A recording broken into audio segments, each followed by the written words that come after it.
Chapter 22. It was late when Tom Joad drove along a country road looking for the Weed Patch camp. There were few lights in the countryside. Only a sky glare behind showed the direction of Bakersfield. The truck jiggled slowly along, and hunting cats left the road ahead of it. At a crossroad, there was a little cluster of white wooden buildings. Ma was sleeping in the seat and Pa had been silent and withdrawn for a long time. Tom said, "I don't know where she is. Maybe we'll wait till daylight and ask somebody."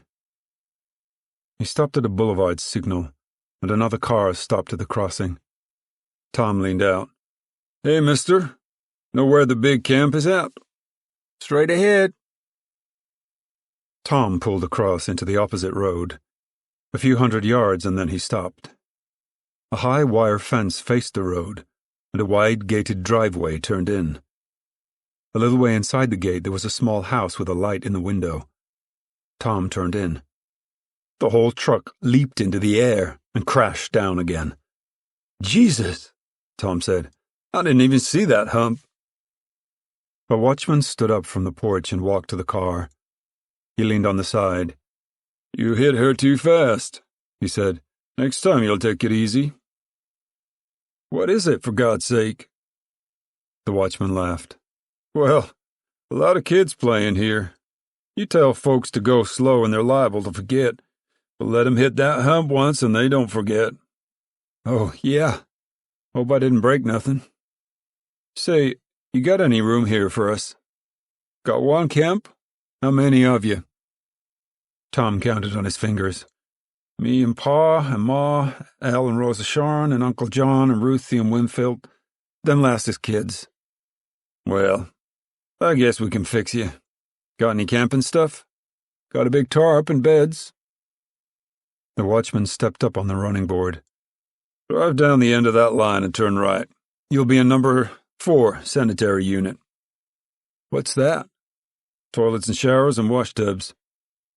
Ma demanded, "You got wash tubs? Running water?" "Sure." "Oh, praise God," said Ma.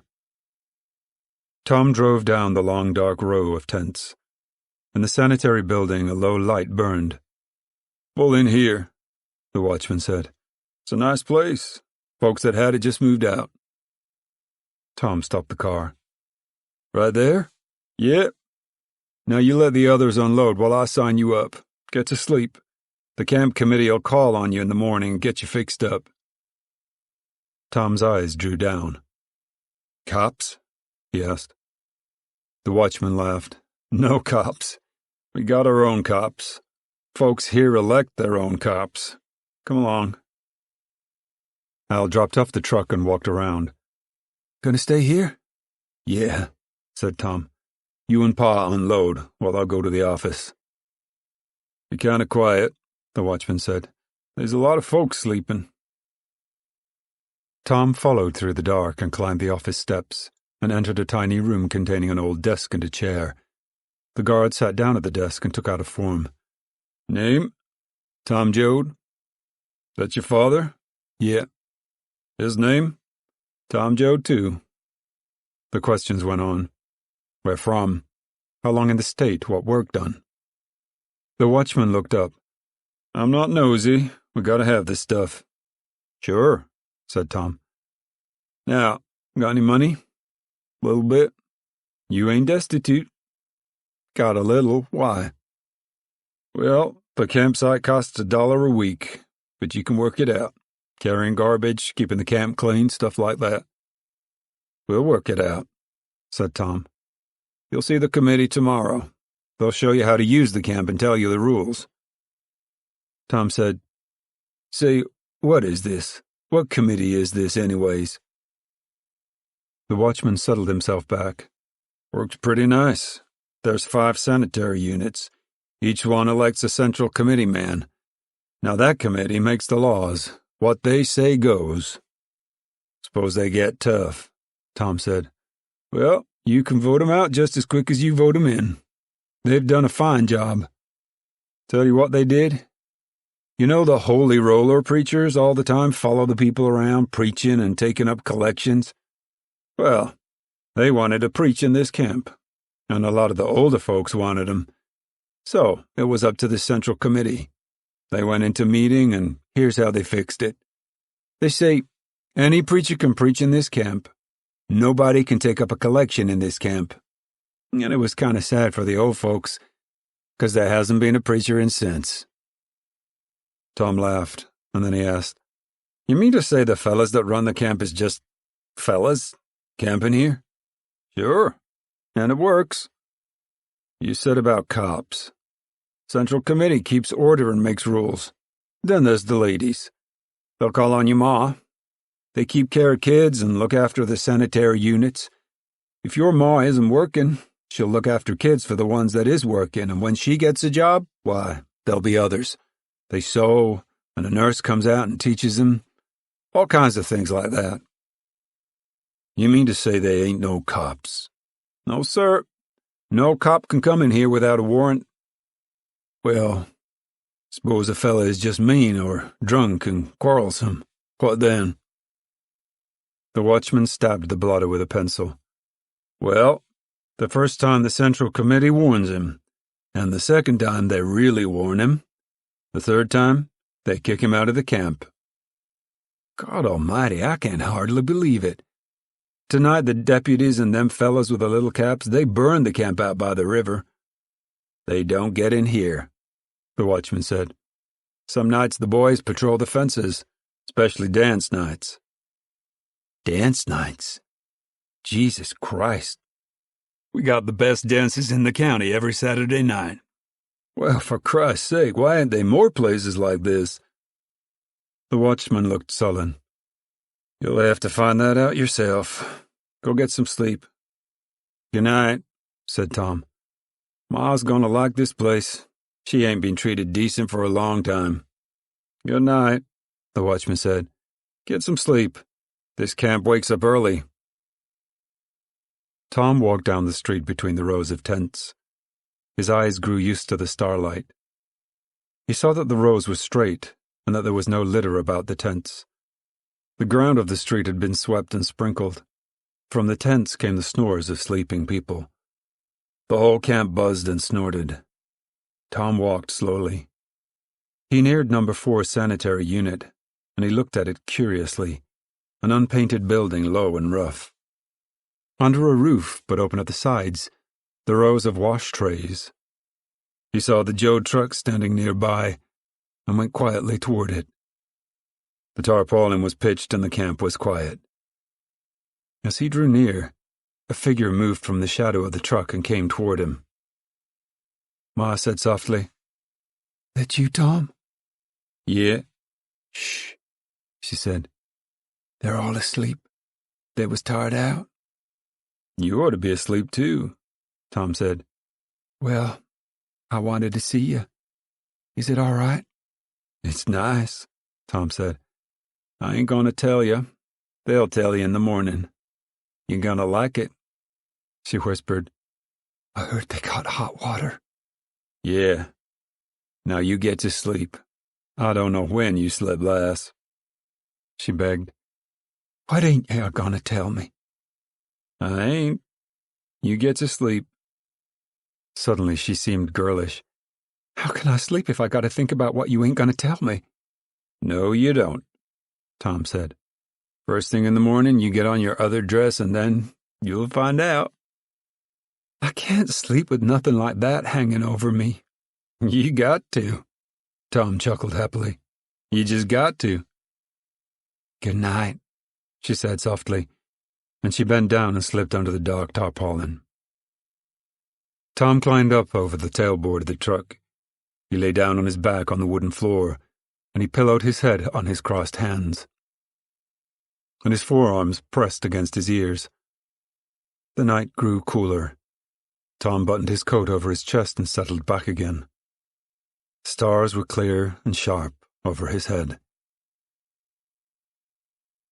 It was still dark when he awakened. A small clashing noise brought him up from sleep. Tom listened and heard again the squeak of iron on iron. He moved stiffly and shivered in the morning air. The camp still slept. Tom stood up, and looked over the side of the truck. The eastern mountains were blue-black, and as he watched, the light stood up faintly behind them, colored at the mountain rims with a washed red, then growing colder, grayer, darker as it went up overhead, until, at a place near the western horizon, it merged with pure night. Down in the valley, the earth was the lavender gray of dawn. The clash of iron sounded again. Tom looked down the line of tents, only a little lighter gray than the ground. Beside a tent he saw a flash of orange fire seeping from the cracks of an old iron stove. Gray smoke spurted up from a stubby smoke pipe. Tom climbed over the truck side and dropped to the ground. He moved slowly toward the stove. He saw a girl working about the stove, saw that she carried a baby on her crooked arm, and that the baby was nursing, its head up under the girl's shirtwaist. And the girl moved about, poking the fire, shifting the rusty stove lids to make a better draft, opening the oven door. And all the time the baby sucked, and the mother shifted it deftly from arm to arm. The baby didn't interfere with her work, or with the quick gracefulness of her movements, and the orange fire licked out of the stove cracks and threw flickering reflections on the tent. Tom moved closer. He smelled frying bacon and baking bread. From the east, the light grew swiftly. Tom came near to the stove and stretched out his hands to it. The girl looked at him and nodded, saw that her two braids jerked. "Good morning," she said, and she turned the bacon in the pan. The tent flap jerked up and a young man came out, and an older man followed him. They were dressed in new blue dungarees and in dungaree coats, stiff with filler, the brass buttons shining. They were sharp-faced men, and they looked much alike. The younger man had a dark stubble beard, and the older man a white stubble beard. Their heads and faces were wet. Their hair dripped. The water stood in drops on their stiff beards. Their cheeks shone with dampness. Together they stood looking quietly into the lightening east. They yawned together, and watched the light on the hill rims, and then they turned and saw Tom. "Morning," the older man said, but his face was neither friendly nor unfriendly. "Morning," said Tom. And, "Morning," said the younger man. The water slowly dried on their faces. They came to the stove and warmed their hands at it. The girl kept to her work. Once she set the baby down and tied her braids together in back with a string, and the two braids jerked and swung as she worked. She set tin cups on a big packing box, set tin plates and knives and forks out. Then she scooped bacon from the deep grease and laid it on a tin platter, and the bacon cricked and rustled as it grew crisp. She opened the rusty oven door and took out a square pan full of big high biscuits. When the smell of the biscuits struck the air, both of the men inhaled deeply. The younger said, "Kirast," softly. Now the older man said to Tom, "Had your breakfast?" "Well, no, I ain't. But my folks is over there. They ain't up. Need to sleep." "Well, sit down with us then. We got plenty, thank God." "Why, thank you," Tom said. "Smells so darn good I couldn't say no." "Don't she?" the younger man asked. "Ever smell anything so good in your life?" They marched to the packing box and squatted around it. "Working around here?" the young man asked. "Aim to," said Tom. "We just got in last night. Ain't had no chance to look around." "We had 12 days' work," the young man said.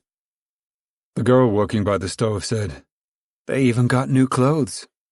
Both men looked down at their stiff blue clothes, and they smiled a little shyly. The girl set out the platter of bacon and the brown high biscuits and a bowl of bacon gravy and a pot of coffee, and then she squatted down by the box too. The baby still nursed, its head up under the girl's shirtwaist. They filled their plates, poured bacon gravy over the biscuits, and sugared their coffee. The older man filled his mouth full, but he chewed and gulped and swallowed. "God Almighty, it's good," he said, and he filled his mouth again. The younger man said, "We've been eating good for 12 days now. Never missed a meal in 12 days, none of us. Working and getting our pay and eating." He fell to again, almost frantically, and refilled his plate. They drank the scalding coffee and threw the grounds to the earth and filled their cups again. There was color in the light now, a reddish gleam. The father and son stopped eating. They were facing to the east, and their faces were lighted by the dawn. The image of the mountain and the light coming over it were reflected in their eyes, and then they threw the grounds from their cups to the earth, and they stood up together. "Gotta get going," the older man said. The younger turned to Tom. "Looky," he said. "we're laying some pipe. If you want to walk over with us, maybe we could get you on." Tom said, "Well, that's mighty nice of you, and I sure thank you for the breakfast." "Glad to have you," the older man said. "I'll try to get you working if you want." "You goddamn right I want," Tom said. "Just wait a minute, I'll tell my folks." He hurried to the Joad tent and bent over and looked inside. In the gloom under the tarpaulin he saw the lumps of sleeping figures. But a little movement started among the bedclothes. Ruthie came wriggling out like a snake, her hair down over her eyes and her dress wrinkled and twisted. She crawled carefully out and stood up. Her grey eyes were clear and calm from sleep, and mischief was not in them. Tom moved off from the tent and beckoned her to follow, and when he turned she looked up at him. "Lord God, you're grown up," he said. She looked away in sudden embarrassment. "Listen here," Tom said. "Don't you wake nobody up, but when they get up, you tell 'em I got a chance at a job, and I'm a-going for it.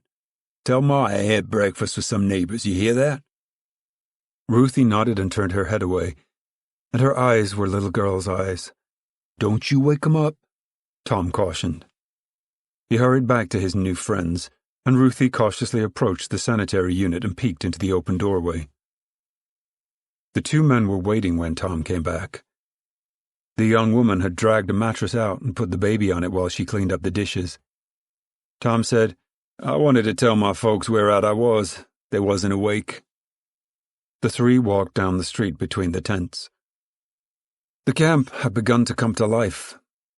At the new fires the women worked, slicing meat, kneading the dough for the morning's bread, and the men were stirring about the tents and about the automobiles. The sky was rosy now. In front of the office a lean old man raked the ground carefully. He so dragged his rake that the tine marks were straight and deep. "You're out early, Pa?" the young man said as they went by. Yep. Gotta make up my rent." "Rent, hell," the young man said. "He was drunk last Saturday night. Sung in his tent all night. Committee give him work for it." They walked along the edge of the oiled road. A row of walnut trees grew beside the way. The sun shoved its edge over the mountains. Tom said, "Seems funny. I've et your food, and I ain't told you my name, nor you ain't mentioned yours. I'm Tom Joad." The older man looked at him, and then he smiled a little. "You ain't been out here long?" "Hell no, just a couple of days." "I knowed it. Funny, you get out of the habit of mentioning your name. They's so goddamn many. Just fellas. Well, sir, I'm Timothy Wallace, and this here's my boy, Wilkie." "Proud to know you," Tom said. "You been out here long?" 10 minutes, Wilkie said. "Got here right on the tail of the floods last year. Jesus, we had a time. Goddamn near starved to death." Their feet rattled on the oiled road. A truckload of men went by, and each man was sunk into himself. Each man braced himself in the truck bed and scowled down. "Going out for the gas company," Timothy said. "They got a nice job of it." "I could have took our truck," Tom suggested. "No." Timothy leaned down and picked up a green walnut. He tested it with his thumb and then shied it at a blackbird sitting on a fence wire. The bird flew up, let the nut sail under it, and then settled back on the wire and smoothed its shining black feathers with its beak. Tom asked, "Ain't you got no car?" Both Wallaces were silent, and Tom looking at their faces, saw that they were ashamed. Wilkie said, "Place we work at is only a mile up the road." Timothy said angrily, "No, we ain't got no car. We sold our car. Had to. Run out of food. Run out of everything. Couldn't get no job. Fellas coming around every week buying cars. Come around, and if you're hungry, well, they'll buy your car. And if you're hungry enough, they don't have to pay nothing for it. And we was hungry enough. Give us $10 for her." He spat into the road.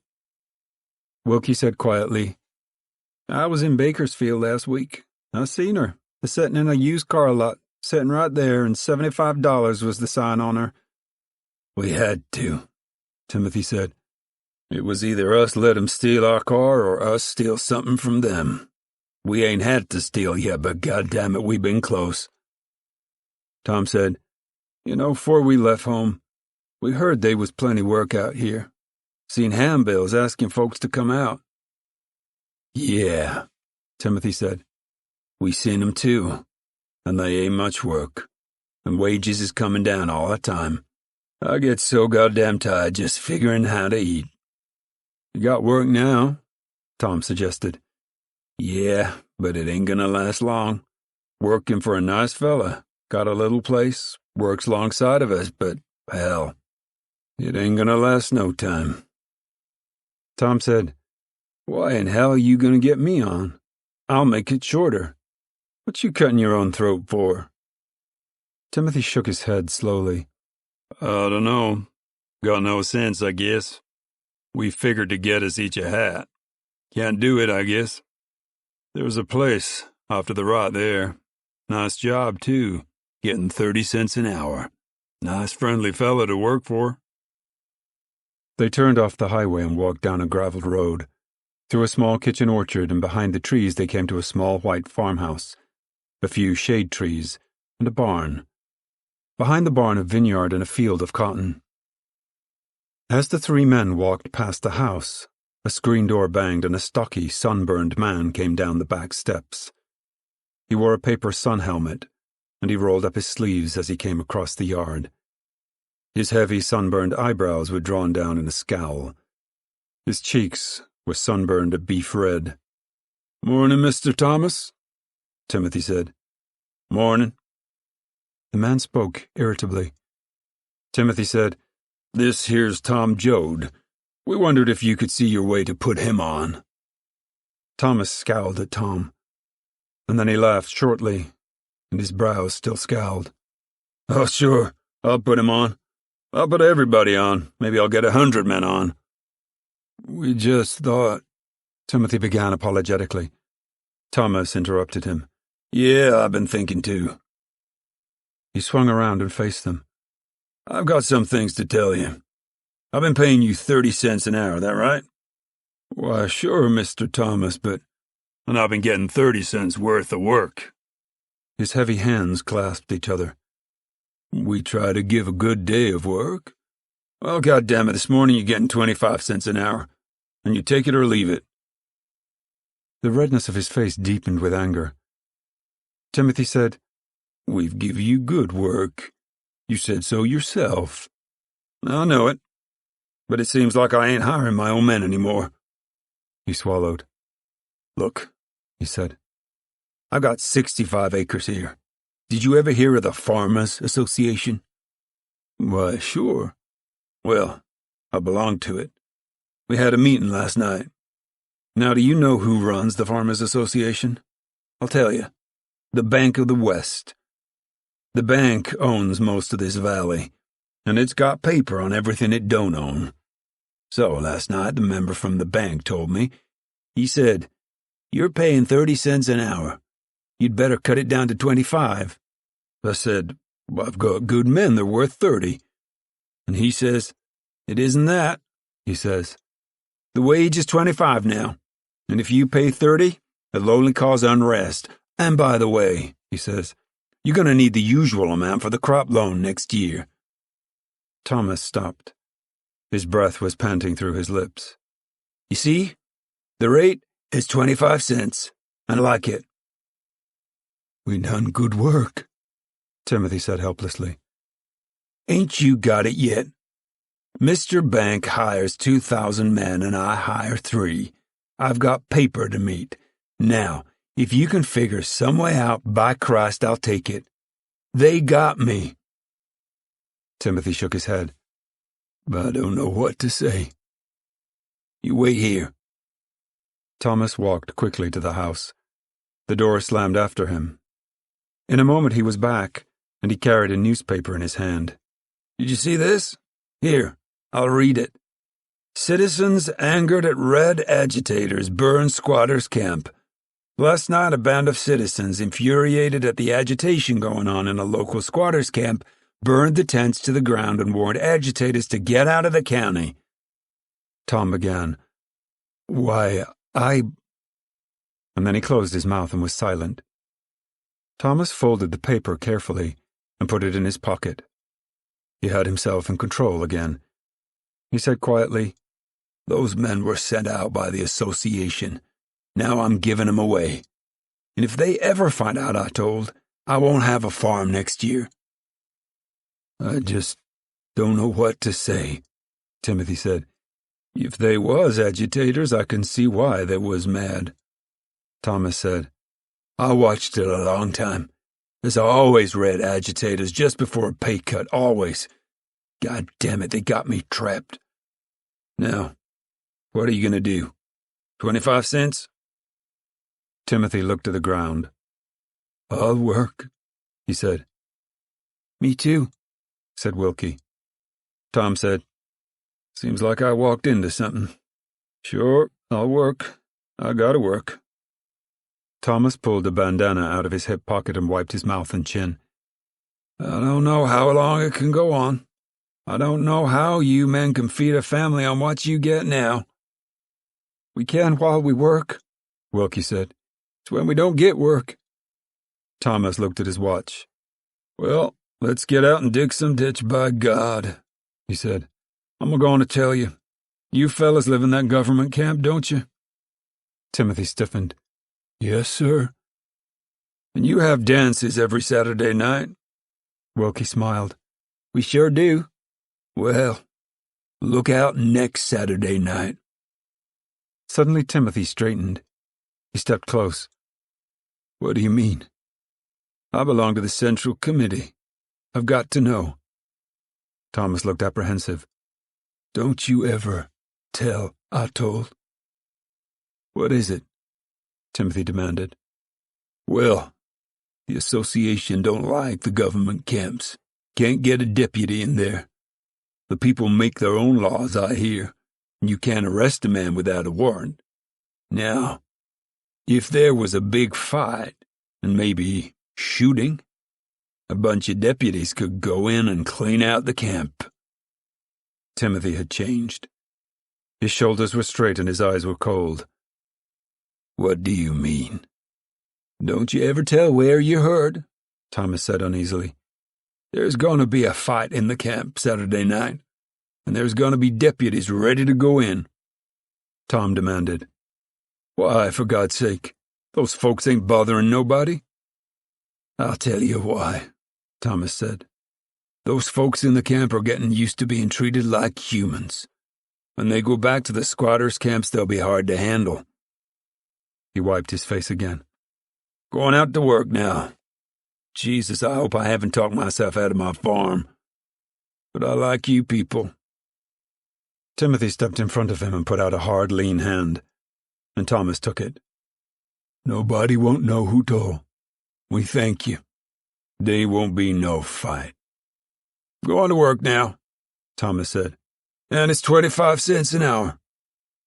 "We'll take it," Wilkie said. "From you." Thomas walked away toward the house. "I'll be out in a piece," he said. "You men get to work." The screen door slammed behind him. The 3 men walked out past the little whitewashed barn and along a field edge. They came to a long, narrow ditch with sections of concrete pipe lying beside it. "Here's where we're working," Wilkie said.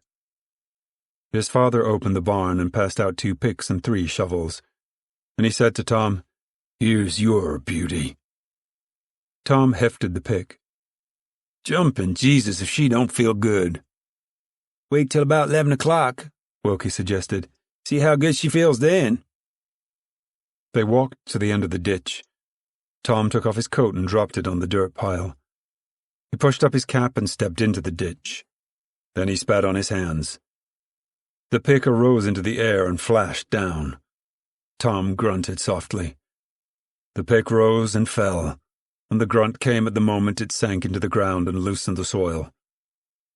Wilkie said, "Yes, sir, Pa. We got here a first-grade muckstick man. This here boy's been married to that there little digger." Tom said, "I put in time." "Yes, sir, I sure did. Put in my years. Kinda like to feel." The soil loosened ahead of him. The sun cleared the fruit trees now, and the grape leaves were golden green on the vines.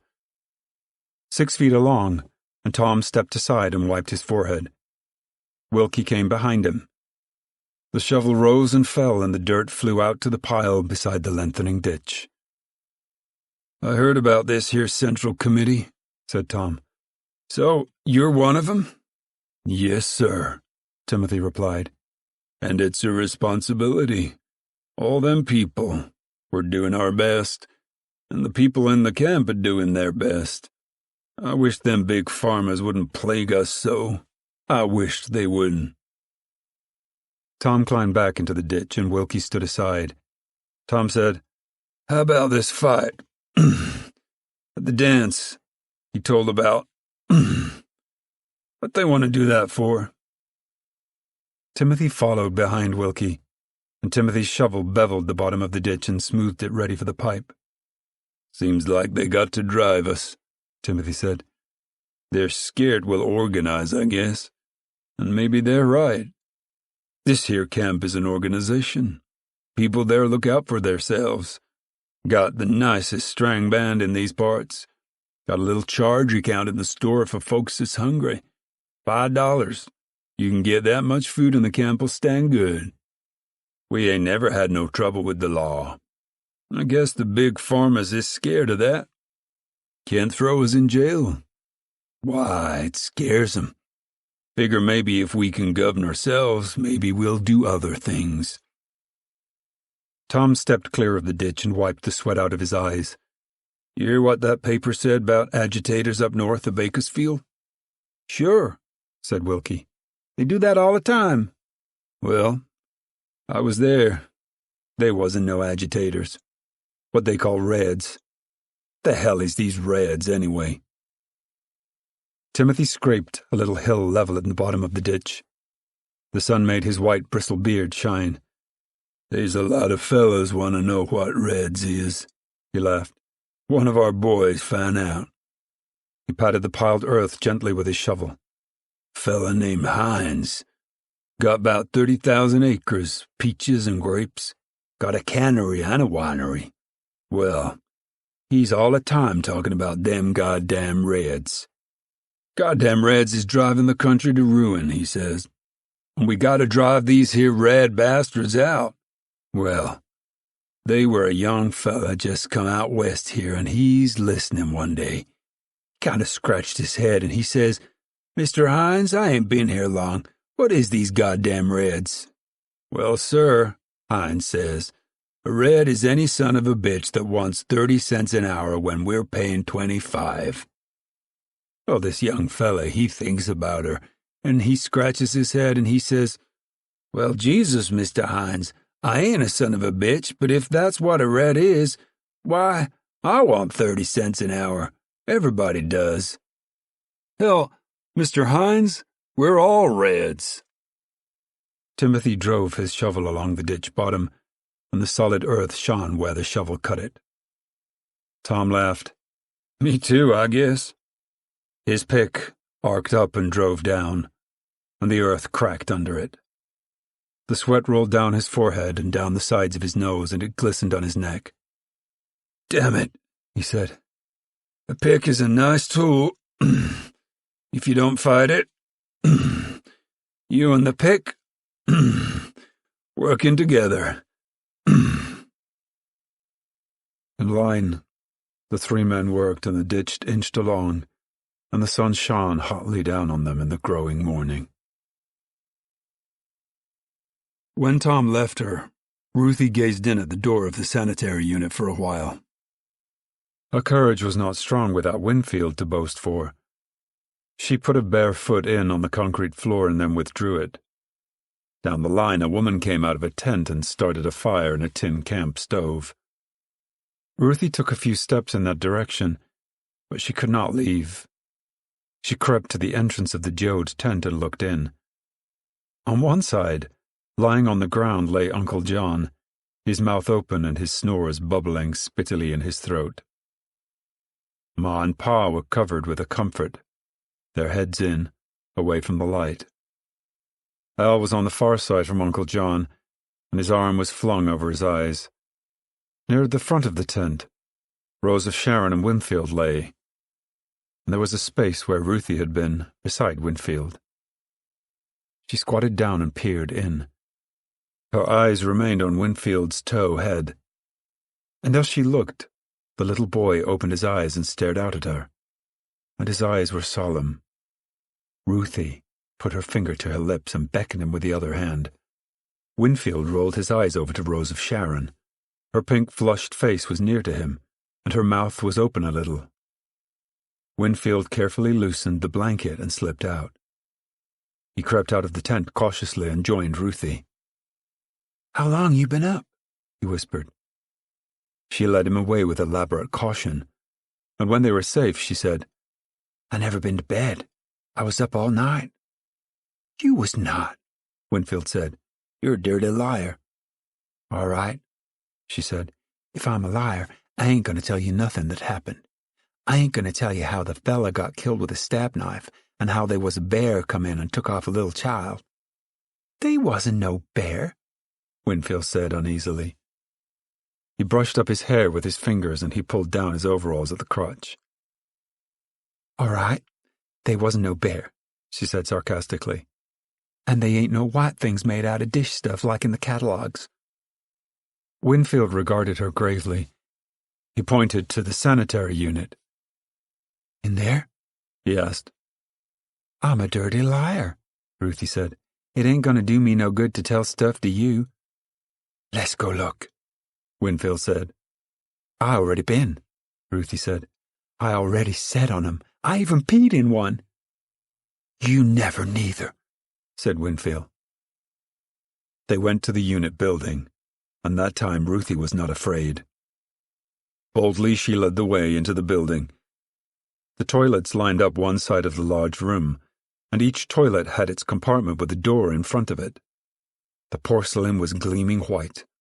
Hand basins lined another wall, while on the third wall were 4 shower compartments. "There," said Ruthie. "Them's the toilets. I seen 'em in the catalog." The children drew near to one of the toilets. Ruthie, in a burst of bravado, boosted her skirt and sat down. "I told you I'd been here," she said. And to prove it, there was a tinkle of water in the bowl. Winfield was embarrassed. His hand twisted the flushing lever. There was a roar of water. Ruthie leaped up into the air and jumped away. She and Winfield stood in the middle of the room and looked at the toilet. The hiss of water continued in it. "You done it," Ruthie said. "You went and broke it. I seen you." Honest, I never." "I seen you," Ruthie said. "You just ain't to be trusted with no nice stuff." Winfield sunk his chin. He looked up at Ruthie and his eyes filled with tears. His chin quivered, and Ruthie was instantly contrite. "Never you mind," she said. "I won't tell on you. We'll pretend like she was already broke. We'll pretend we ain't even been in here." She led him out of the building. The sun leapt over the mountain by now, shone on the corrugated iron roofs of the 5 sanitary units, shone on the grey tents and on the swept ground of the streets between the tents. And the camp was waking up. The fires were burning in camp stoves, in the stoves made of kerosene cans, and of sheets of metal.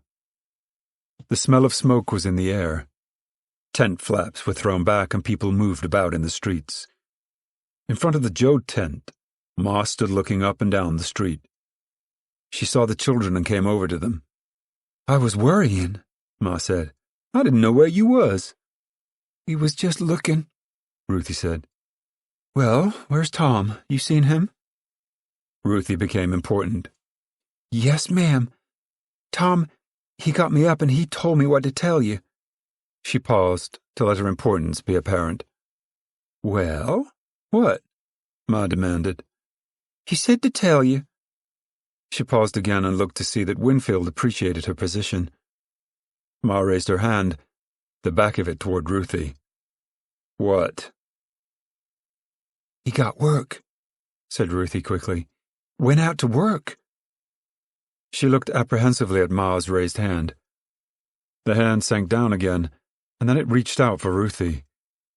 Ma embraced Ruthie's shoulders in a quick, convulsive hug and then released her. Ruthie stared at the ground in embarrassment and changed the subject. "They got toilets over there," she said. "White ones." "You been in there?" Ma demanded. "Me and Winfield," she said, and then treacherously, "Winfield, he bust a toilet." Winfield turned red. He glared at Ruthie. "She peed in one," he said viciously. Ma was apprehensive. "Now, what did you do? You show me." She forced them to the door and inside. "Now, what'd you do?"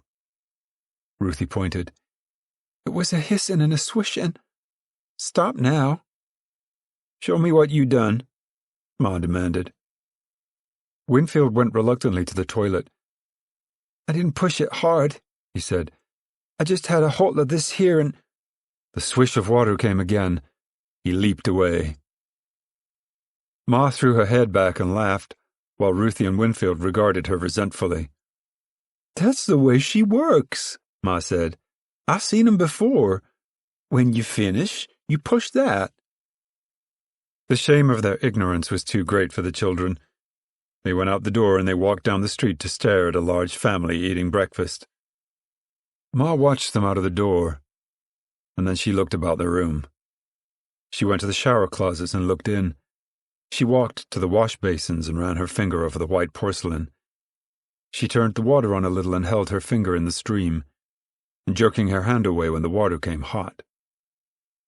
For a moment, she regarded the basin and then, setting the plug, she filled the bowl a little from the hot faucet, a little from the cold. And then she washed her hands in the warm water, and she washed her face. She was brushing water through her hair with her fingers when a step sounded on the concrete floor behind her. Ma swung around. An elderly man stood looking at her with an expression of righteous shock. He said, harshly, "How'd you come in here?" Ma gulped. She felt the water dripping from her chin soaked through her dress. "I didn't know," she said apologetically. "I thought this here was for folks to use." The elderly man frowned on her. "For men folks," he said sternly. He walked to the door and pointed to a sign on it. Men. "There," he said. "That proves it. Didn't you see that?" "No," Ma said in shame. "I never seen it. Ain't there a place where I can go?" The man's anger departed. "You just come?" he asked more kindly. "Middle of the night," said Ma. "Then you ain't talked to the committee?" "What committee?"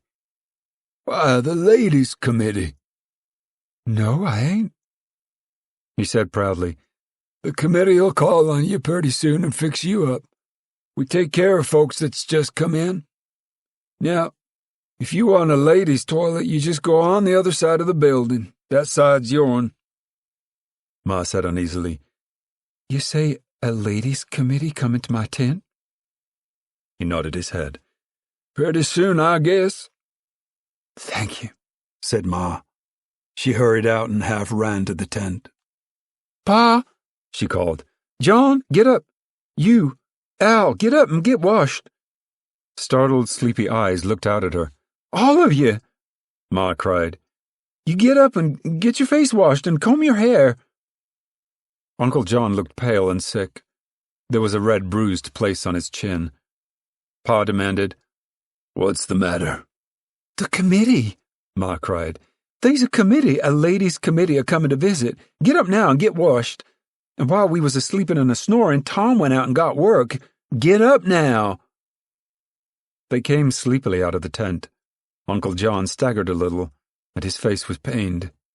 "Get over to that house and wash up," Ma ordered. "We gotta get breakfast and be ready for the committee." She went to a little pile of split wood in the camp lot. She started a fire and put up her cooking irons. "Pone?" she said to herself. "Pone and gravy. That's quick. Gotta be quick." She talked on to herself, and Ruthie and Winfield stood by, wondering. The smoke of the morning fires arose across the camp, and the mutter of talk came from all sides. Rose of Sharon, unkempt and sleepy-eyed, crawled out of the tent. Ma turned from the cornmeal she was measuring in fistfuls. She looked at the girl's wrinkled, dirty dress, at her frizzled, uncombed hair. "You gotta clean up," she said briskly. "Go right over and clean up. You got a clean dress. I washed it. Get your hair combed. Get the seeds out of your eyes." Ma was excited. Rose of Sharon said sullenly, "I don't feel good. I wished Connie would come. I don't feel like doing nothing without Connie." Ma turned full around on her. The yellow cornmeal clung to her hands and wrists. "Rose of Sharon," she said, sternly, "you get up right. You just been moping enough. They's a ladies' committee a-coming, and the family ain't gonna be fawny when they get here." "But I don't feel good." Ma advanced on her, mealy hands held out. "Git," Ma said. "They's times when how you feel gotta be kept to yourself." "I'm a-going to vomit?" Rose of Sharon whined. "Well, go and vomit. Course you're gonna vomit. Everybody does. Get it over, and then you clean up, and you wash your legs and put on them shoes of yourn." She turned back to her work. "And braid your hair," she said. A frying pan of grease sputtered over the fire, and it splashed and hissed when Ma dropped the pone in with a spoon. She mixed flour with grease in a kettle and added water and salt and stirred the gravy. The coffee began to turn over in the gallon can, and the smell of coffee rose from it. Pa wandered back from the sanitary unit, and Ma looked critically up. Pa said, "You say Tom's got work?" "Yes, sir. Went out 'fore we was awake. Now look in that box and get you some clean overalls and a shirt. And Pa, I'm awful busy. You get in Ruthie and Winfield's ears. They's hot water. Will you do that? Scrounge around in their ears good and their necks. Get 'em red and shining." "Never seen you so bubbly," Pa said. Ma cried, "This here's the time the family gotta get decent. Coming across they wasn't no chance. But now we can.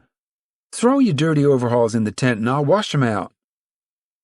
Pa went inside the tent, and in a moment he came out with pale blue washed overalls and shirt on, and he led the sad and startled children toward the sanitary unit. Ma called after him, "Scrounge around good in their ears." Uncle John came to the door of the men's side and looked out, and then he went back and sat on the toilet a long time and held his aching head in his hands. Ma had taken up a panload of brown pone and was dropping spoons of dough in the grease for a second pan when a shadow fell on the ground beside her. She looked over her shoulder. A little man dressed all in white stood behind her, a man with a thin brown-lined face and merry eyes. He was lean as a picket. His white, clean clothes were frayed at the seams. He smiled at Ma. "Good morning," he said. Ma looked at his white clothes and her face hardened with suspicion. "Morning," she said. "You're Mrs. Joad?" "Yes." "Well, I'm Jim Raleigh. I'm camp manager. Just dropped by to see if everything's all right. Got everything you need?" Ma studied him suspiciously. "Yes," she said. Raleigh said, "I was asleep when you came last night. Lucky we had a place for you." His voice was warm. Ma said simply, "It's nice, especially them wash tubs. You wait till the women get to washing. Pretty soon now. You never heard such a fuss. Like a meeting. Know what they did yesterday, Mrs. Joad? They had a chorus, singing a hymn tune and rubbing the clothes all the time. That was something to hear, I tell you.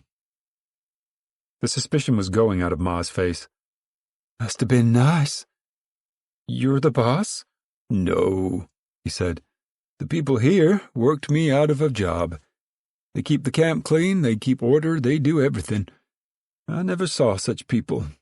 They're making clothes in the meeting hall, and they're making toys. Never saw such people. Ma looked down at her dirty dress. We ain't clean yet, she said. You just can't keep clean a-traveling. Don't I know it, he said. He sniffed the air.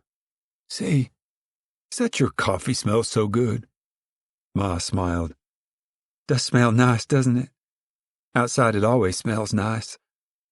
And she said proudly, We'd take it in honor if you'd have some breakfast with us. He came to the fire and squatted on his hams, and the last of Ma's resistance went down.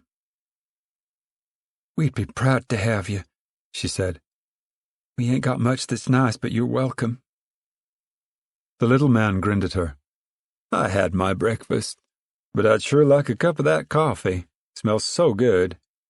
Why, sure. Don't hurry yourself. Ma poured a tin cup of coffee from the gallon can. She said, We ain't got sugar yet. Maybe we'll get some today. If you need sugar, it won't taste good. Never use sugar, he said. Spoils the taste of good coffee. Well, I like a little sugar, said Ma. She looked at him suddenly and closely, to see how he had come close so quickly. She looked for motive on his face, and found nothing but friendliness. Then she looked at the frayed seams on his white coat, and she was reassured. He sipped the coffee. I guess the ladies'll be here to see you this morning. We ain't clean, Ma said. They shouldn't be coming till we get cleaned up a little. But they know how it is, the manager said. They came in the same way. No, sir. The committees are good in this camp because they do know. He finished his coffee and stood up. Well, I gotta go on. Anything you want, why, come over to the office. I'm there all the time. Grand coffee, thank you. He put the cup on the box with the others, waved his hand and walked down the line of tents. And Ma heard him speaking to the people as he went. Ma put down her head, and she fought with a desire to cry. Pa came back leading the children, their eyes still wet with pain at the ear scrounging. They were subdued and shining. The sunburned skin on Winfield's nose was scrubbed off.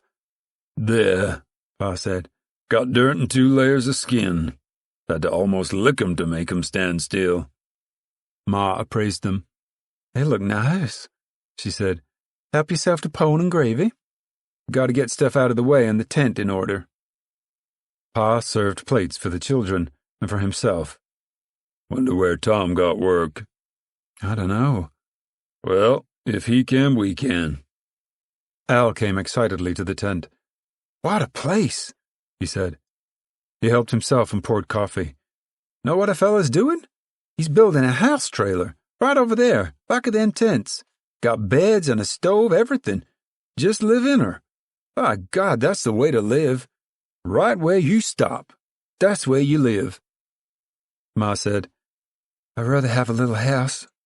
As soon as we can, I want a little house. Pa said, Well, after we've at, you and me and Uncle John will take the truck and go out looking for work. Sure, said Al. I like to get a job in a garage if there's any jobs. That's what I really like. And get me a little all-cut-down Ford. Paint her yellow and go coyoodling around. Seen a pretty girl down the road. Give her a big wink, too.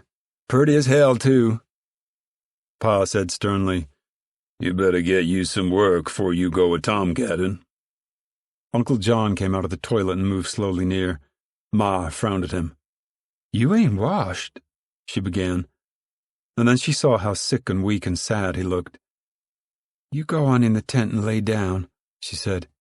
You ain't well. He shook his head. No, he said. I sinned and I gotta take my punishment. He squatted down disconsolately and poured himself a cup of coffee. Ma took the last pones from the pan. She said casually, The manager of the camp come and sat and had a cup of coffee. Pa looked over slowly. Yeah? What's he want already? Just come to pass the time, Ma said daintily. Just sit down and have coffee. Said he didn't get good coffee so often and smelt our'n. What'd he want? Pa demanded again. Didn't want nothing. Come to see how we was getting on. I don't believe it, Pa said. He's probably a snooting and a smelling around. He was not, Ma cried angrily. I can tell a fellow that's snooting around quick as the next person. Pa tossed his coffee grounds out of his cup. You gotta quit that, Ma said. This here's a clean place. You see she don't get so goddamn clean a fella can't live in her, Pa said jealously. Hurry up, Al. We're going out looking for a job. Al wiped his mouth with his hand. I'm ready, he said. Pa turned to Uncle John. You a coming? Yes, I'm a comin'. You don't look so good. I ain't so good, but I'm comin'. Al got in the truck. Have to get gas, he said. He started the engine. Pa and Uncle John climbed in beside him and the truck moved away down the street. Ma watched them go, and then she took a bucket and went to the wash trays under the open part of the sanitary unit. She filled her bucket with hot water and carried it back to her camp. And she was washing the dishes in the bucket when Rose of Sharon came back. I put your stuff on a plate, Ma said. And then she looked closely at the girl. Her hair was dripping and combed. Her skin was bright and pink. She had put on the blue dress printed with little white flowers. On her feet she wore the heeled slippers of her wedding. She blushed under Ma's gaze. You had a bath, Ma said. Rose of Sharon spoke huskily. I was in there when a lady come in and done it. Know what you do? You get in a little stall like, and you turn handles and water comes a-flooding down on you. Hot water or cold water, just like you want it. And I done it. I'm a-going to myself, Ma cried, just as soon as I get finished here. You show me how. I'm a-gonna do it every day, the girl said. And that lady, she seen me and she seen about the baby and know what she said? Said there's a nurse comes every week. And I'm going to see that nurse, and she'll tell me just what to do so the baby'll be strong. Says all the ladies here do that, and I'm going to do it. The words bubbled out. And know what?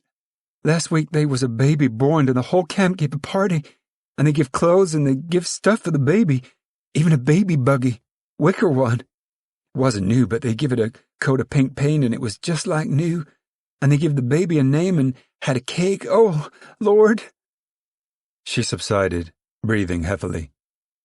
Ma said, Praise God. We come home to our own people. I'm going to have a bath. Oh, it's nice, the girl said. Ma wiped the tin dishes and stacked them. She said, We're Joads. We don't look up to nobody. Grandpa's grandpa. He fit in the revolution. We was farm people till the death. And then, them people, they done something to us. Every time they come seemed like they was a-whipping me, all of us. And in Needles, that police, he done something to me. Made me feel mean. Made me feel ashamed. And now I ain't ashamed. These folks is our folks. Is our folks. And that manager, he come and sat and drank coffee, and he says, Mrs. Joad this and Mrs. Joad that, and how you getting on, Mrs. Joad? She stopped and sighed. Why, I feel like people again. She stacked the last dish.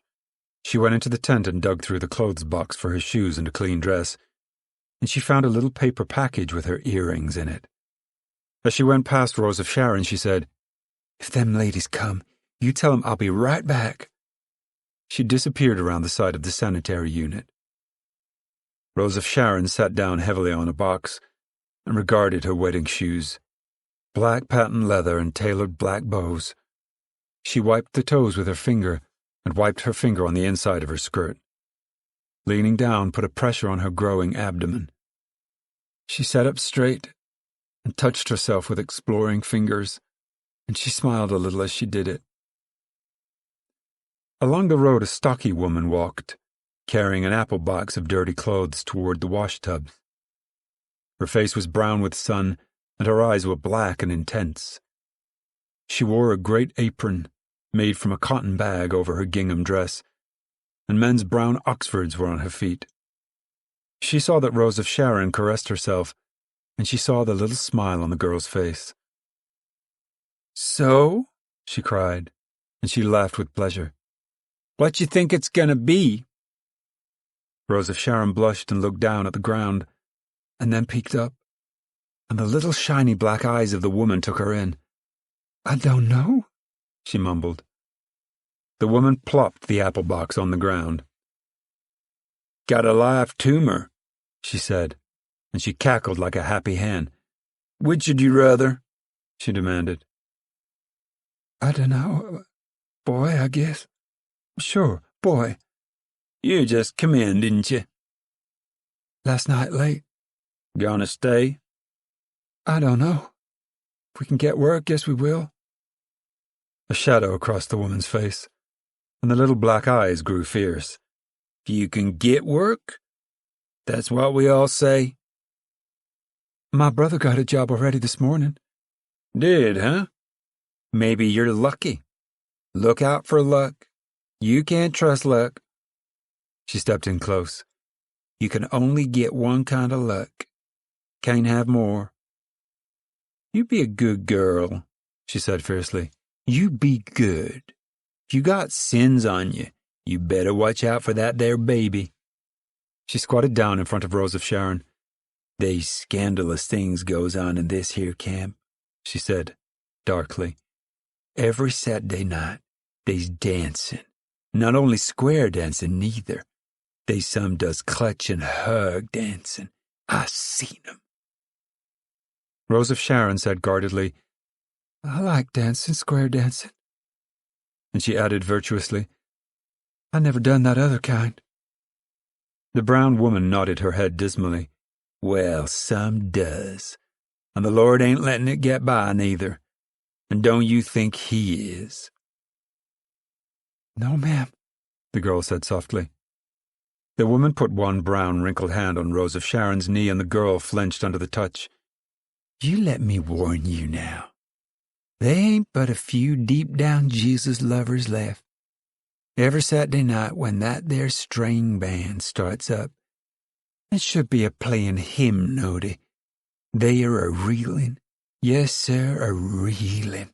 I seen 'em. Won't go near myself, nor I don't let my kin go near. They's clutch and hug, I tell you." She paused for emphasis, and then said in a hoarse whisper, "They do more. They give a stage play." She backed away and cocked her head to see how Rose of Sharon would take such a revelation. "Actors?" the girl said in awe. "No, sir," the woman exploded. "Not actors. Not them already damn people. Our own kind of folks. Our own people. And they was little children didn't know better in it, and they was pretending to be stuff they wasn't. I didn't go near, but I hear 'em talking what they was a-doing. The devil was just a-strutting through this here camp." Rose of Sharon listened, her eyes and mouth open. "On set in school, we give a Christ child play. Christmas." "Well, I ain't saying that's bad or good. Well, they's good folks thinks a Christ child is all right, but, well, I wouldn't care to come right out flat and say so. But this here wasn't no Christ child. This here was sin and delusion and devil stuff, strutting and parading and speaking like they's somebody they ain't, and dancing and clutching and a-hugging." Rose of Sharon sighed. And not just a few, neither, the brown woman went on. Getting so's you can almost count the deep-down lamb blood folks on your toes. And don't you think them sinners is putting nothing over on God, neither? No, sir. He's a-chalking 'em up sin by sin, and he's drawing his line and adding 'em up sin by sin. God's a-watching, and I'm a-watching. He's already smoked 2 of 'em out. Rose of Sharon panted. Has? The brown woman's voice was rising in intensity. I seen it. Girl a-carrying a little one just like you, and she play-acted and she hug-danced and... The voice grew bleak and ominous. She thinned out, and she skinnied out, and she dropped that baby dead. Oh, my. The girl was pale. Dead and bloody. Course nobody wouldn't speak to her no more. She had to go away. Can't teach sin without catching it. No, sir. And they was another, done the same thing, and she skinnied out. And know what? One night, she was gone. In 2 days, she's back. Says she was visiting. But she ain't got no baby. Know what I think? I think the manager. He took her away to drop her baby. He don't believe in sin. Told me himself. Says the sin is being hungry. Said the sin is being cold. Says, I tell you, he told me himself, can't see God in them things. Says them girls skinnied out 'cause they didn't get enough food. Well, I fixed him up. She rose to her feet and stepped back. Her eyes were sharp. She pointed a rigid forefinger at Rose of Sharon's face. I says, get back. I says, I knowed the devil was rampaging in this here camp. Now I know who the devil is. Get back, Satan. I says, and by Christ, he got back, trembling he was, and sneaky. Says, please don't make the folks unhappy. I says, unhappy? How about their soul? How about them dead babies and them poor sinners ruined kind of play acting? He just looked, and he give a sick grin and went away. He knowed when he met a real testifier to the Lord. I says, I'm a-helping Jesus watch the goings on, and you and them other sinners ain't getting away with it. She picked up her box of dirty clothes.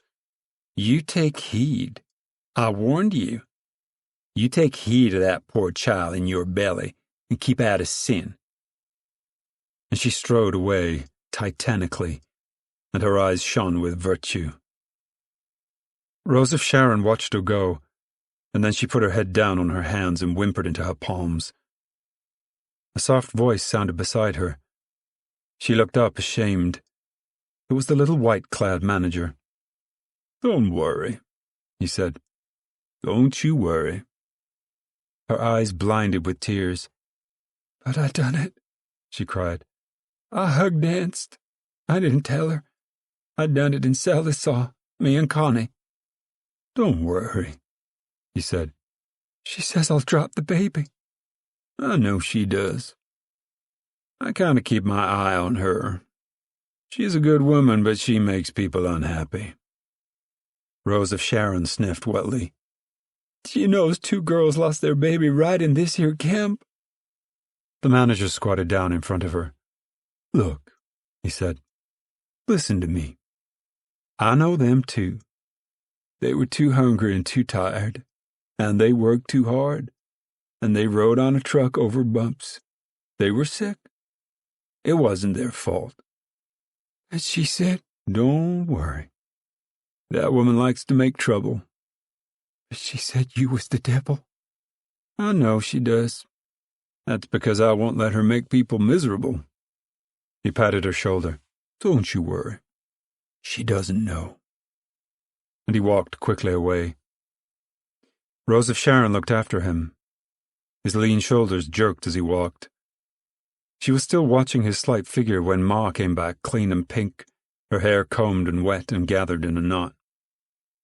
She wore her figured dress and the old cracked shoes, and the little earrings hung in her ears. "I done it," she said. "I stood in there and let warm water come a-flooding and a-flowing down on me. And they was a lady says you can do it every day if you want. And them ladies committee come yet?" "Uh-uh," said the girl. "And you just sat there and didn't red up the camp none?" Ma gathered up the tin dishes as she spoke. "We gotta get in shape," she said. "Come on, stir. Get that sack and kind of sweep along the ground." She picked up the equipment, put the pans in their box and the box in the tent. "Get them beds neat," she ordered. "I tell you, I ain't never felt nothing so nice as that water."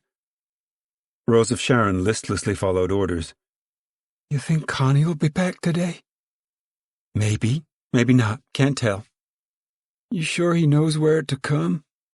"Sure." "Ma, you don't think they could have killed him when they burnt—" "Not him," Ma said confidently. "He can travel when he wants.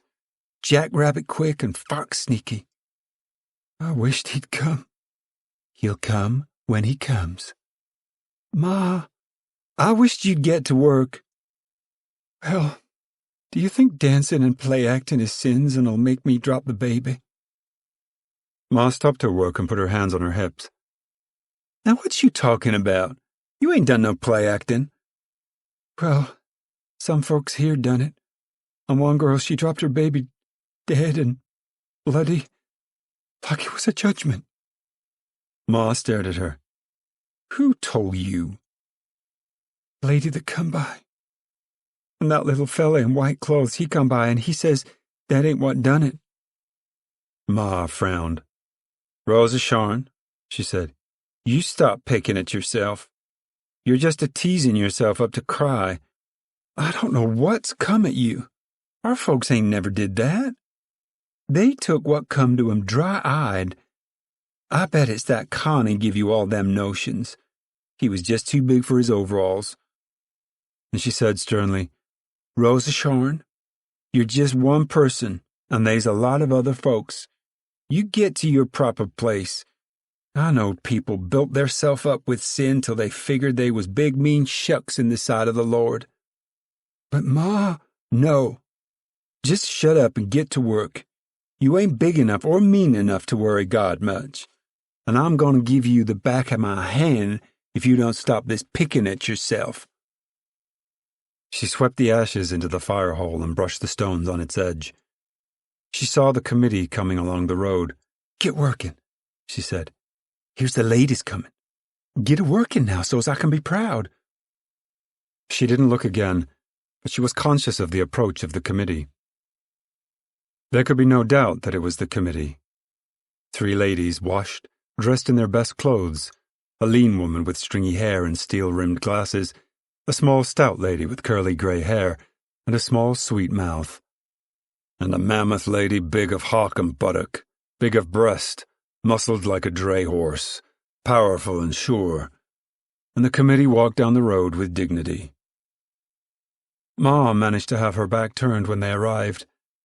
They stopped, wheeled, stood in line.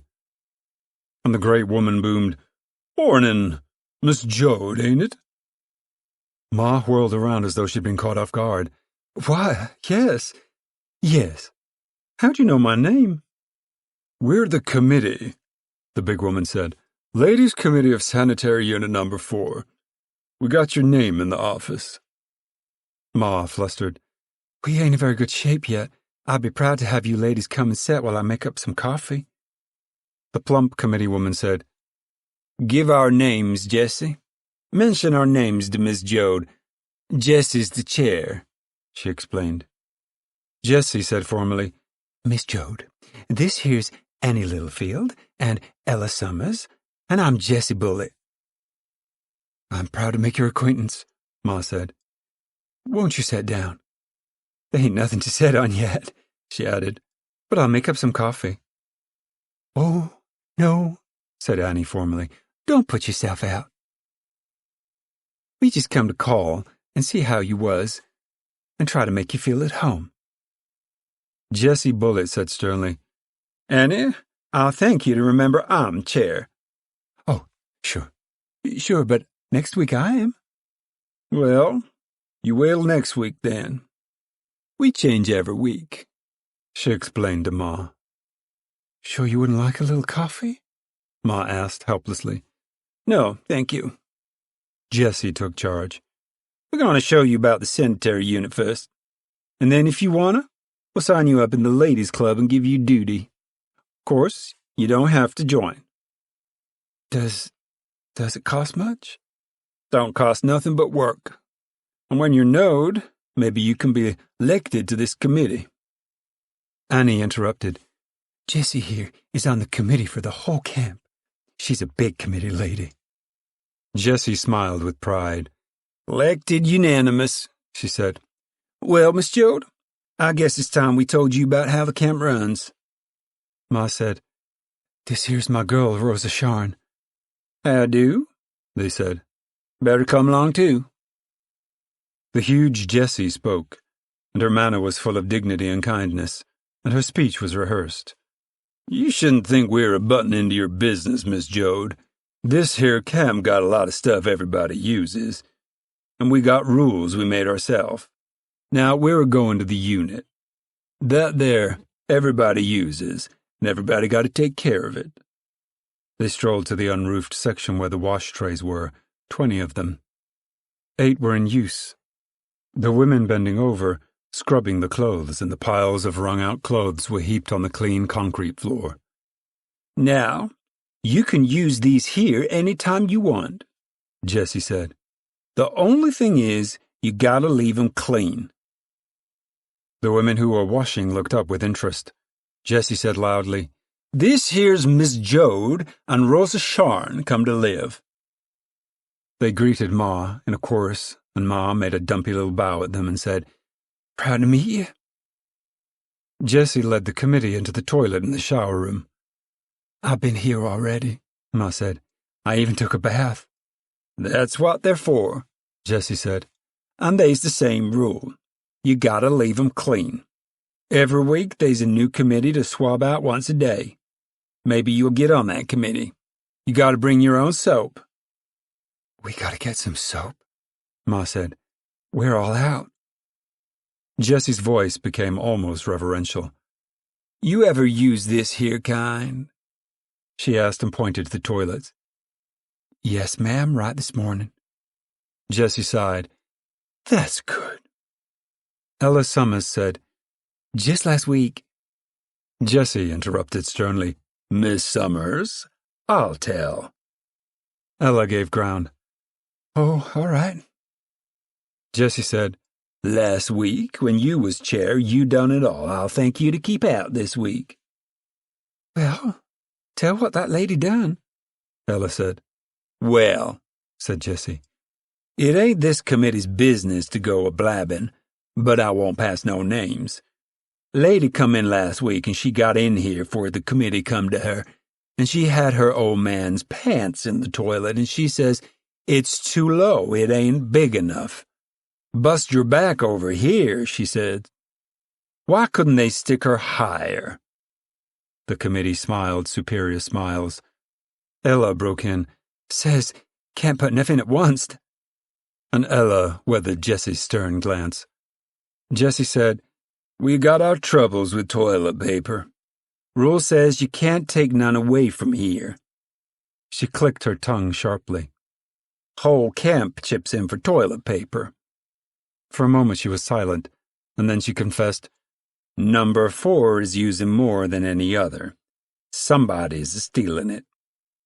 Come up in general ladies' meeting. Ladies' side, unit number 4 is using too much. Come right up in meeting. Ma was following the conversation breathlessly. Stealing it? What for?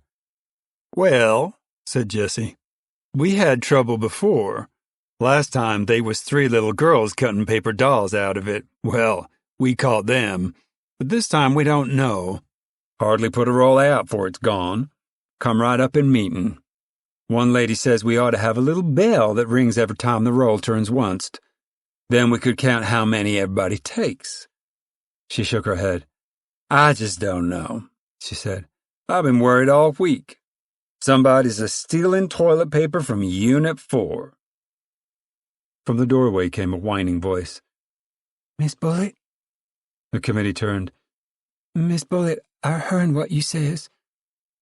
A flushed, perspiring woman stood in the doorway. I couldn't get up in meeting, Miss Bullitt. I just couldn't. They'd have laughed or something. What you talking about? Jessie advanced. Well, we all, maybe it's us, but we ain't a-stealing, Miss Bullitt. Jessie advanced on her, and the perspiration beaded out on the flustery confessor. We can't help it, Miss Bullitt. Now you tell what you're telling, Jessie said. This here unit suffered a shame by that toilet paper. All week, Miss Bullitt. We couldn't help it. You know I got 5 girls. What they been a-doing with it? Jessie demanded ominously. Just using it. Honest, just using it. They ain't got the right. 4 or 5 sheets is enough. What's the matter with them? The confessor bleated. Skitters. All 5 of them. We've been low on money. They ate green grapes. They all 5 got the howling skitters. Run out every 10 minutes. She defended them. But they ain't stealing it. Jessie sighed. You should have told, she said. You got to tell. Here's Unit 4 suffering shame because you never told. Anybody can get the skitters. The meek voice whined. I just can't keep them from eating them green grapes, and they're getting worse all the time. Ella Summers burst out. The aid. She ought to get the aid. Ella Summers, Jessie said. I'm a-telling you for the last time, you ain't the chair. She turned back to the rattled little woman. Ain't you got no money, Miss Joyce? She looked ashamedly down. No, but we might get work any time. Now you hold up your head, Jessie said. That ain't no crime. You just waltz right over to the weed patch store and get you some groceries. The camp got $20 credit there.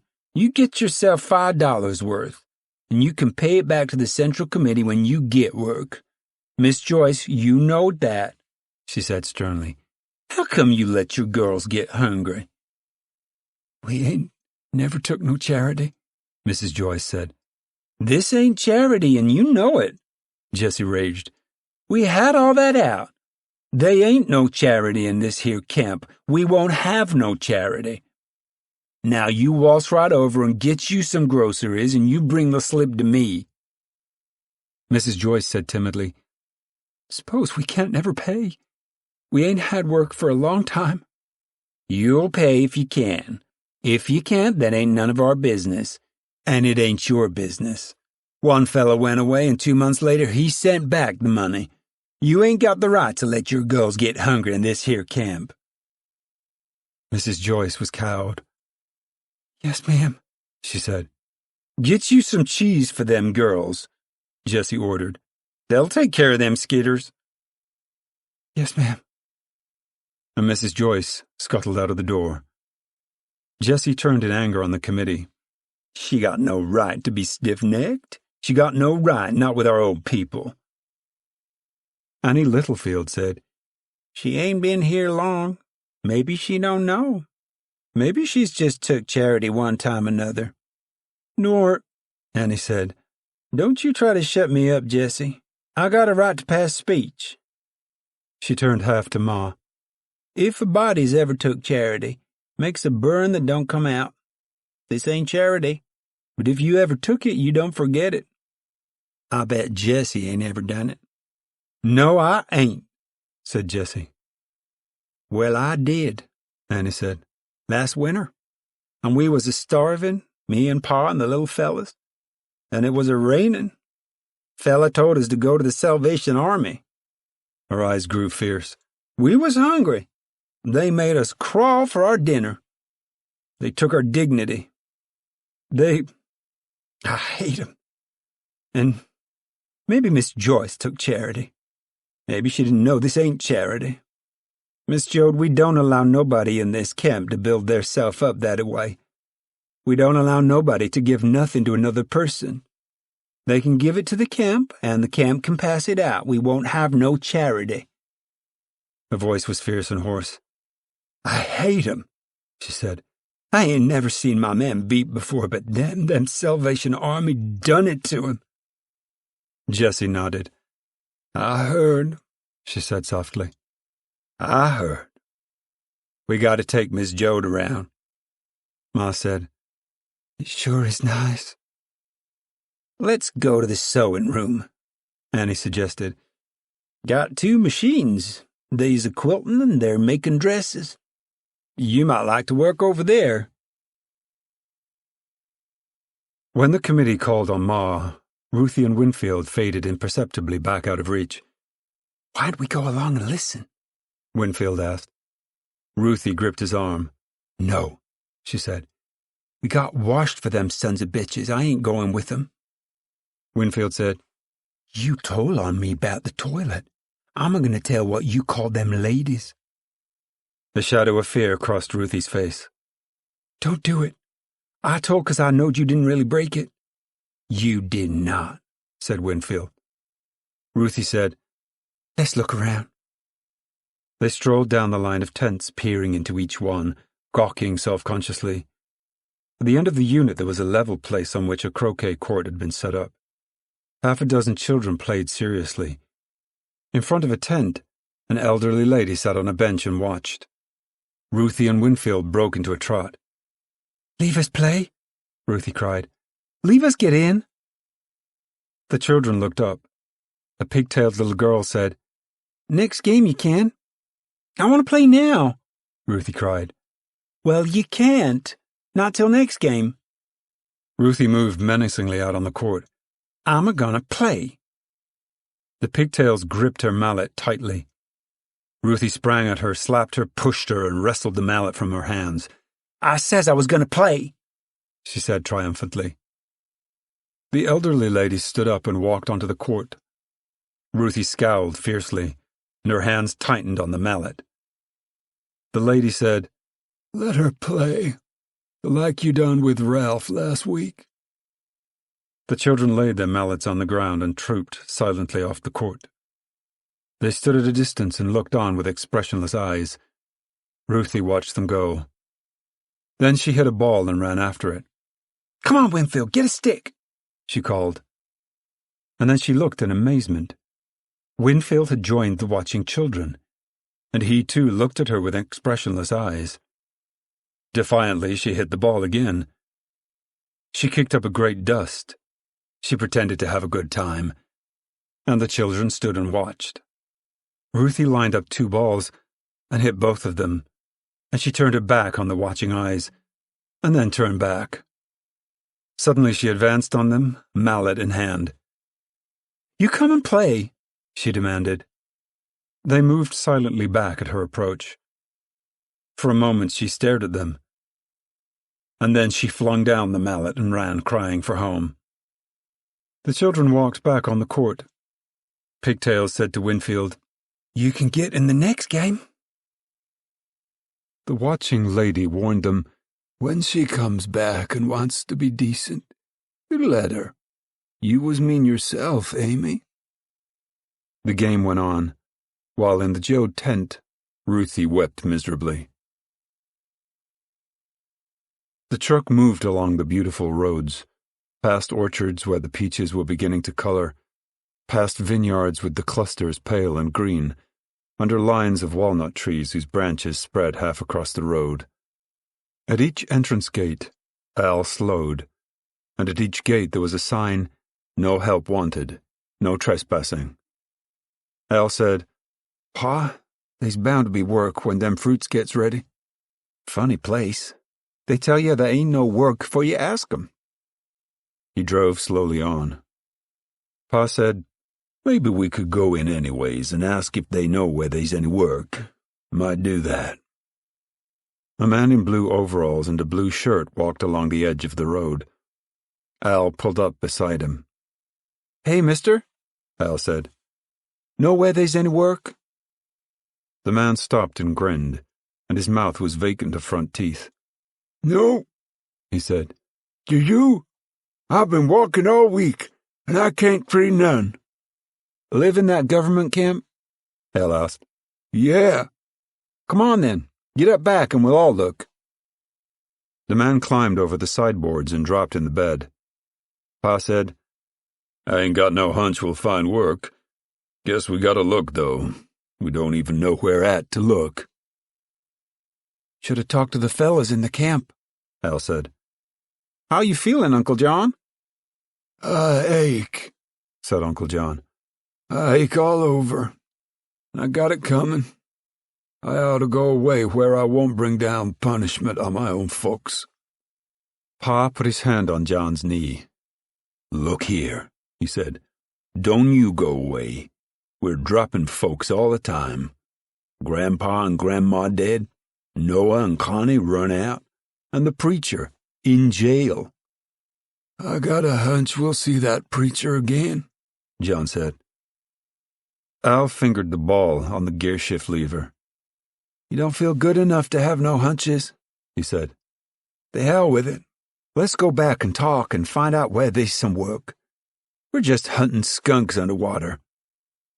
He stopped the truck and leaned out the window and called back, Hey, looky. We're going back to the camp and try and see where there's work. They ain't no use burning gas like this. The man leaned over the truck side. Suits me, he said. My dogs is work clean up to the ankle, and I ain't even got a nibble. Al turned around in the middle of the road and headed back.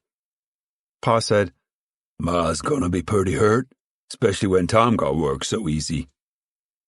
Maybe he never got none, Al said. Maybe he just went looking too. I wished I could get work in a garage. I'd learn that stuff quick and I'd like it. Pa grunted and they drove back toward the camp in silence. When the committee left, Ma sat down on a box in front of the Joad tent, and she looked helplessly at Rose of Sharon. Well, she said. Well, I ain't been so perked up in years. Wasn't them ladies nice? I get to work in the nursery, Rose of Sharon said. They told me I can find out all how to do for babies and then I'll know. Ma nodded in wonder. Wouldn't it be nice if the men folks all got work? She asked. Them a-working and a little money coming in? Her eyes wandered into space. Them a-working and us a-working here and all them nice people. First thing we get a little ahead. I'd get me a little stove, nice one. They don't cost much. And then we'd get a tent big enough and maybe second-hand springs for the beds. And we'd use this here tent just to eat under. And Saturday night we'll go to the dancing. They says you can invite folks if you want. I wish we had some friends to invite. Maybe the men'll know somebody to invite. Rose of Sharon peered down the road. That lady says I'll lose the baby, she began. Now you stop that, Ma warned her. Rose of Sharon said softly, I've seen her. She's a-comin' here, I think. Yeah, here she comes. Ma, don't let her. Ma turned and looked at the approaching figure. Howdy, the woman said. I'm Miss Sandry, Lisbeth Sandry.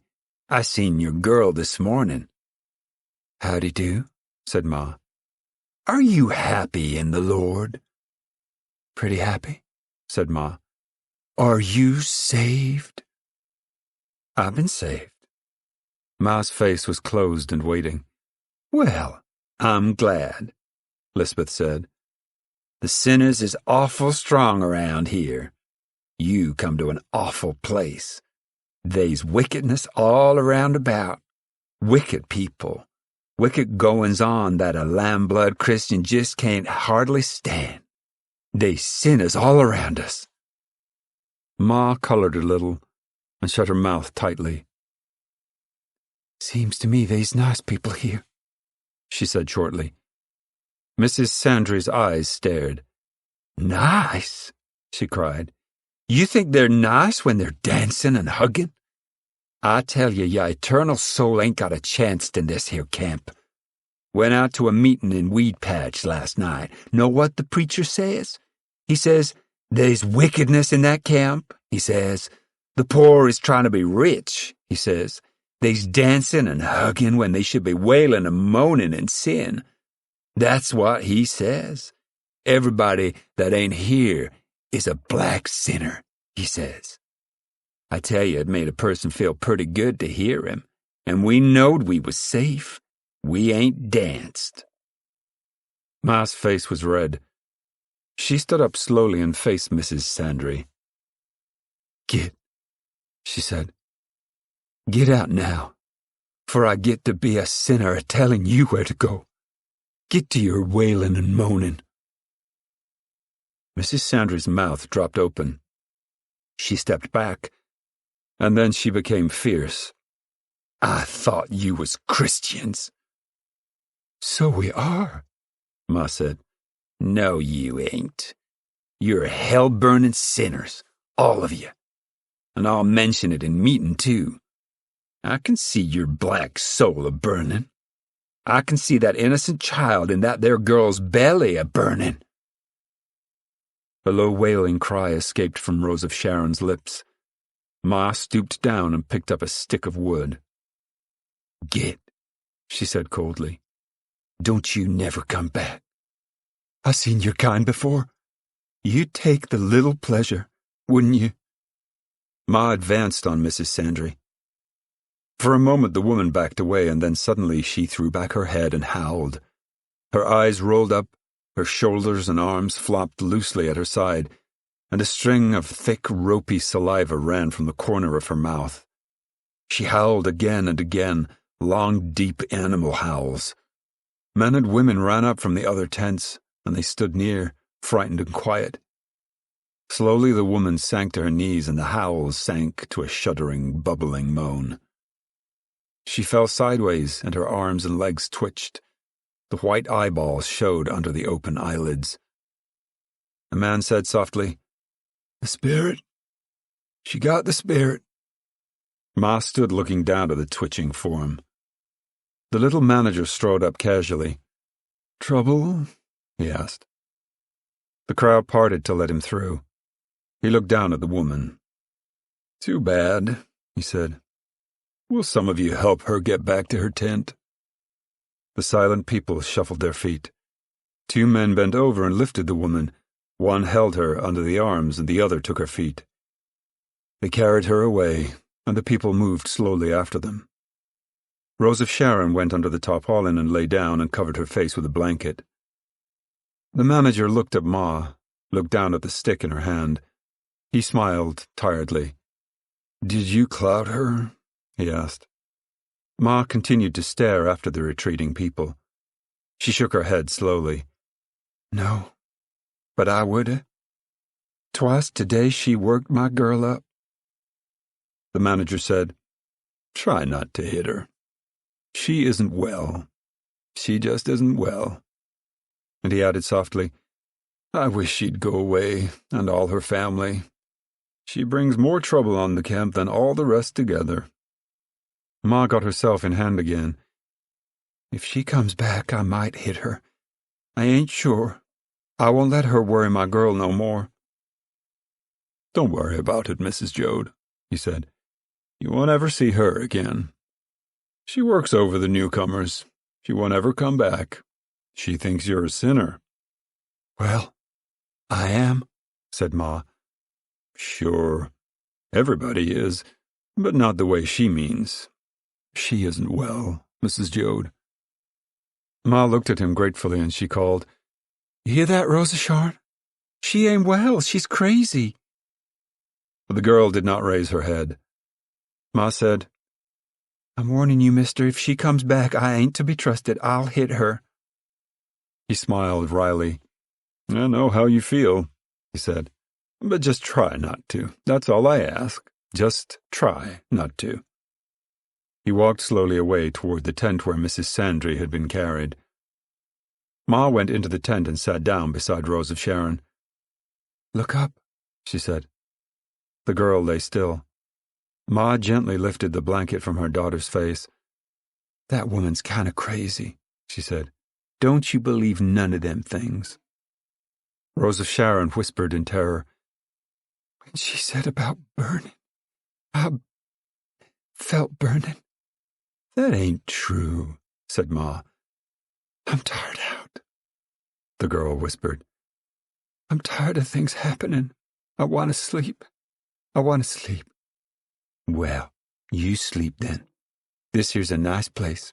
You can sleep. But she might come back. She won't, said Ma. I'm a-gonna set right outside, and I won't let her come back. Rest up now, 'cause you gotta get to work in the nursery pretty soon. Ma struggled to her feet and went to sit in the entrance to the tent. She sat on a box and put her elbows on her knees and her chin in her cupped hands. She saw the movement in the camp, heard the voices of the children, the hammering of an iron rim, but her eyes were staring ahead of her. Pa, coming back along the road, found her there, and he squatted near her. She looked slowly over at him. Get work? She asked. No, he said, ashamed. We looked. Where's Al and John in the truck? Al's fixing something. Had to borrow some tools. Fella says Al got a fixer there. Ma said sadly. This here's a nice place. We could be happy here a while. If we could get work. Yeah, if you could get work. He felt her sadness and studied her face. What you a-moping about? If it's such a nice place, why have you got to mope? She gazed at him, and she closed her eyes slowly. Funny, ain't it? All the time we was a-moving and shoving, I never thought none. And now these here folks been nice to me, been awful nice. And what's the first thing I do? I go right back over the sad things. That night Grandpa died and we buried him. I was all full up of the road and bumping and moving, and it wasn't so bad, but now I come out here and it's worse now. And Grandma and Noah walking away like that, walking away just down the river. Them things was part of all, and now they come a-flocking back. Grandma a pauper and buried a pauper. That's sharp now. That's awful sharp. And Noah walking away down the river? He don't know what's there. He just don't know. And we don't know. We ain't never gonna know if he's alive or dead. Never gonna know. And Connie's sneaking away. I didn't give 'em brain room before, but now they're a-flocking back. I ought to be glad, 'cause we're in a nice place. Pa watched her mouth while she talked. Her eyes were closed. I can remember how them mountains was, sharp as old teeth beside the river where Noah walked. I can remember how the stubble was on the ground where Grandpa lies. I can remember the chopping block back home with a feather caught on it, all crisscrossed with cuts and black with chicken blood. Pa's voice took on her tone. I see the ducks today, he said, wedging south, high up. Seems like they're awful dinky. And I seen the blackbirds a-settin' on the wires, and the doves was on the fences. Ma opened her eyes and looked at him. He went on. I see a little whirlwind, like a man a-spinning across a field, and the ducks driving on down, wedging on down to the southward. Ma smiled. Remember, she said. Remember what we'd always say at home. Winter's a-comin' early, we'd say, when the ducks flew. Always said that. And winter come when it was ready to come. But we always said, she's a-comin' early. I wonder what we meant. I seen the blackbirds on the wires, said Pa, settin' so close together. And the doves, nothing set so still as a dove on the fence wires. Maybe two, side by side. And this little whirlwind, big as a man and dancing off across a field. Always did like the little fellas. Big as a man. Wished I wouldn't think how it is at home, said Ma. It ain't our home no more. Wished I'd forget it. And Noah. He wasn't ever right. I mean, well, it was my fault. I told you never to say that. Wouldn't have lived at all, maybe. But I should have knowed more. Now, stop, said Ma. Noah was strange. Maybe he'll have a nice time by the river. Maybe it's better so. We can't do no worrying. This here's a nice place, and maybe you'll get work right off." Pa pointed at the sky. "Look, more ducks. Big bunch, and, Ma, winter's a-comin' early." She chuckled. "These things you do, and you don't know why."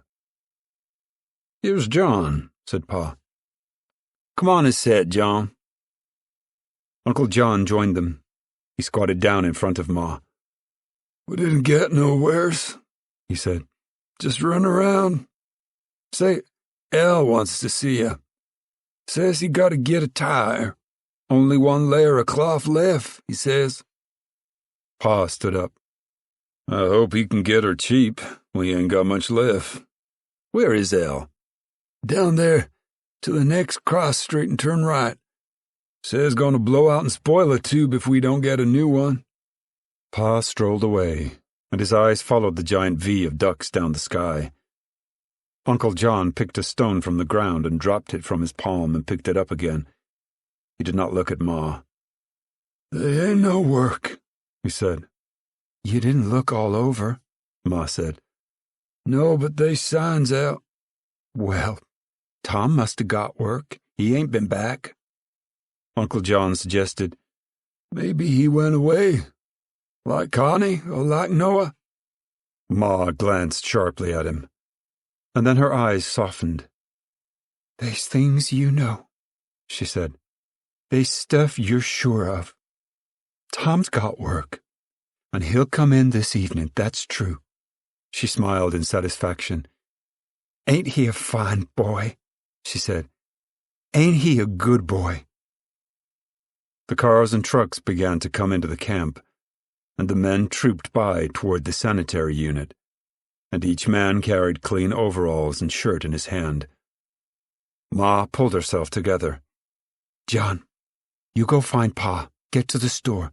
I want beans and sugar and a piece of frying meat and carrots, and tell Pa to get something nice, anything but nice, for tonight. Tonight, we'll have something nice."